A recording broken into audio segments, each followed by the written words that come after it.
इकडे या ना. काय झालं गाडीला? चालता चालता अचानक गाडी बंद पडली. बघा जरा हिला काय झालंय आता. चालूच होई नाही.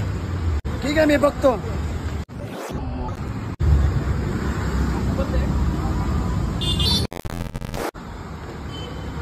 हो इकडे गाडीत पेट्रोलच नाही. गाडी स्टार्ट कशी होणार? ठीक आहे दादा. आता जवळपास कुठं पेट्रोल पंप आहे का तुमच्याकडे? थोडंफार अजून तर द्या ना. हो हे काय आहे ना बाटलीत? एमर्जन्सी नाही मी बोलते. इमर्जन्सी नाही तर काय? ठीक आहे दादा. टाकून द्या ना मग तेवढे राहा. मी असा कसा वेगळा मी असा कसा चला येऊ. ठीक आहे दादा. मी त्याला येतो. नाही मी बोलते. नाही मी बोलते.